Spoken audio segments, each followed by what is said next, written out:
Shabbat Shalom. It's the Sabbath here in Jerusalem, and we've just finished our meetings from last night and this morning, and I want to bring you up to date. So this is video update, I believe, number 4, and it's day 5. And yesterday afternoon, we had a late afternoon meeting so that we could have electricity in the hotel, because in the evening they do not allow any microphones or any musical instruments because of the Shabbat.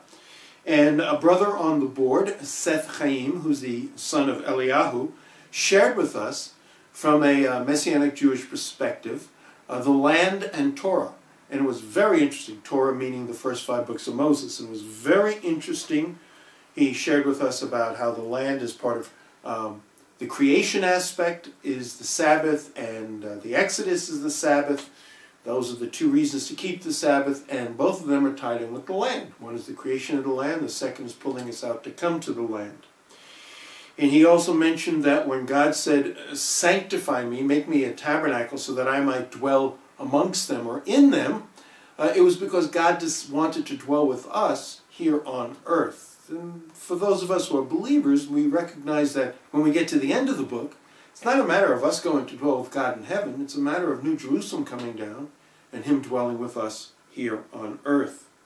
And Seth ended with speaking to us about Ezekiel 36, where God has promised that for His holy name's sake, He would bring us back to this land. And then we had a time of questions and answers, and what we do when we want to have that is we ask people to submit questions before. And there were a number of good questions, but the one let me address was, why don't we pray more for salvation? And the issue is that in Intercessors for Israel, we consider what we do prophetic evangelism in our prayers. In other words, we're setting the foundation for God's people to be saved. For all Israel to be saved, they need to be back in the land. For all Israel to be saved, they need to be alive. Therefore, we pray for the land not to be divided so Israel can come back. We pray for a strong army so that Israel can be alive to be saved. And we pray for a strong government so that the land won't be divided and that the military would have all it needs to defend us. And there are other issues we pray for, such as the church, to get a vision for Israel, because obviously you've been called to provoke the Jews to jealousy. When we gathered this morning, our brother Jeremy, continuing on with the armor of God, talked about the sandals of peace, and how true peace, real peace, only comes through knowing Messiah Yeshua. And he gave us 2 Corinthians 5:18-21, where we have a ministry of reconciliation. We are ambassadors of Messiah. By the way, that ministry of reconciliation is to reconcile men to God, not to reconcile Christians with unbelievers or to reconcile man to man even, because in Messiah Yeshua, we are reconciled. We now need to work that out.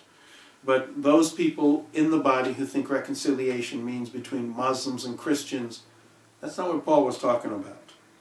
And he also encouraged us, Jeremy encouraged us, not to be afraid to share the gospel. And we have found here in Israel that if we listen and are led by the Holy Spirit, Israelis are very open to hearing the hope that we have in us. Then as we gather together for our prayer time, our brother Devin Smith talked more about security. And again, he mentioned that for all Israel to be saved, we need to be alive. So we prayed for security. And prayer for security is very biblical, as Devin pointed out. Many of the Psalms, King David in particular, but other of the Psalms, pray specifically for security. And one of the reasons they say is not for our sake, O Lord, but for your holy name's sake. Why should the nations around us say, where is their God? So arise and defend us, Lord. And that's exactly our response to the threats around us. And we prayed then for the Gaza border. We did a border patrol. So as we prayed for the Gaza border situation with the rockets coming in there, we had an Israeli get up and confess the sin of us leaving our inheritance that God had given us, because Gaza is part of the inheritance of Judah. You can read all about that in the book of Joshua. Some of the scriptures that came out were Jeremiah 31:10. God who scattered us will gather us and guard us as a shepherd.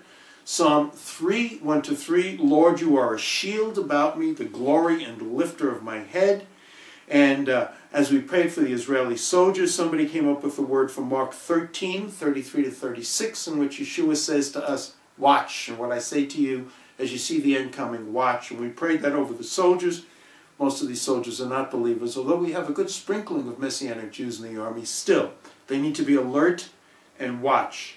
And also we prayed for the IDF soldiers who have been on high alert since 1948.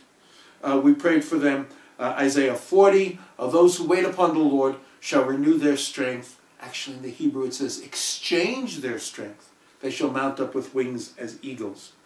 Altogether, then, we prayed as one great congregation for the communities who were in the Gaza area. Many of these children are still suffering because there's been so many rocket attacks, and they have a hard time sleeping, and the bus stops are actually bomb shelters that Christians have donated. And then we prayed for the Egyptian situation. The Egyptian situation has changed. The Sinai has been a place of terrorist activity, but the Egyptian army and the Israeli army are actually working together to defeat these terrorists, and that is actually a very positive thing.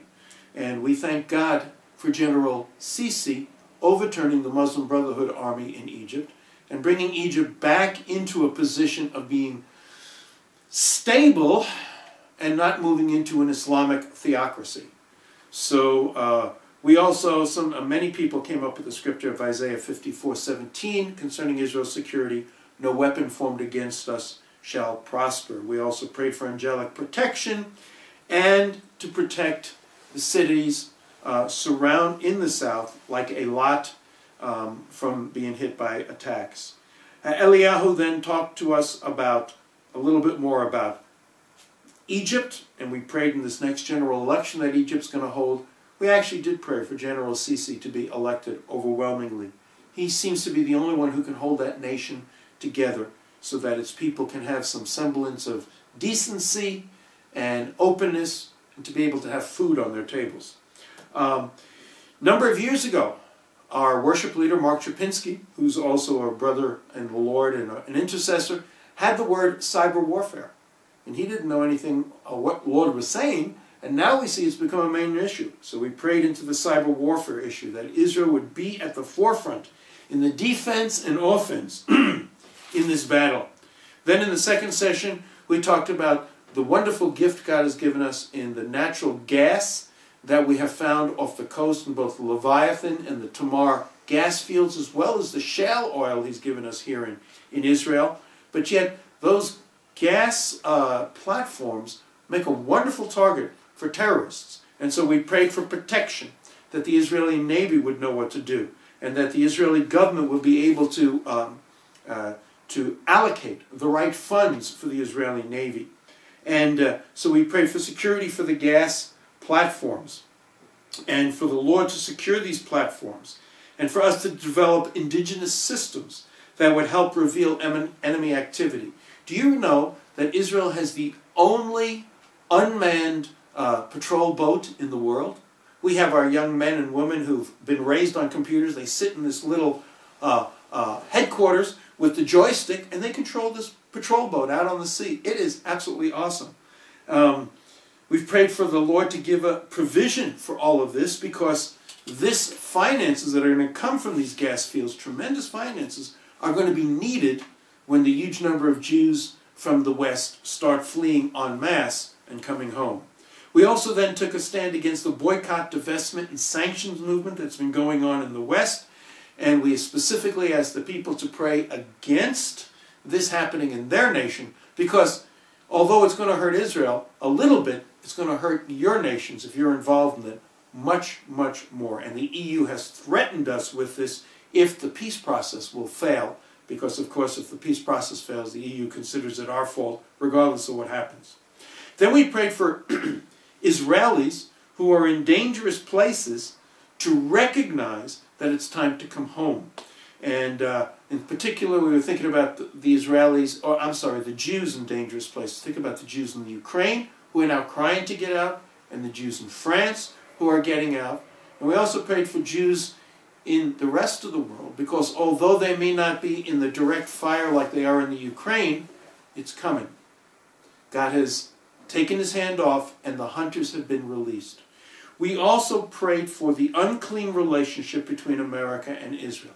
Let's understand something. We did not pray that the relationship between us and America would be severed. But because America gives us a certain amount of money, and because America is the great superpower, many Israelis think we need to be submissive to them.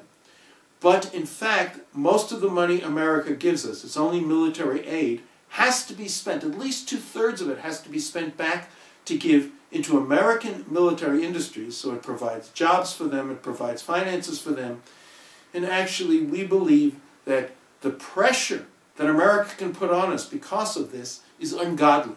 For America's sake as well as for Israel's sake, we prayed for the ungodly aspect of the relationship to be broken. We do not want America's relationship with us to be broken.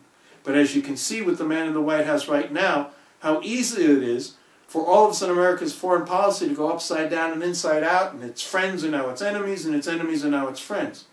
I won't say any more. Those of you in America who are listening to this know what I'm talking about. And we asked him to do this for his holy name's sake. Well, there were other things we were prayed into, like I've mentioned, the return of the Jews and the opening up of the Interior Ministry, but I'll just leave that for now. Thank you so much for watching and for standing with us as we pray, and we'll see you tomorrow for the final update. Blessings and Shabbat Shalom from Jerusalem.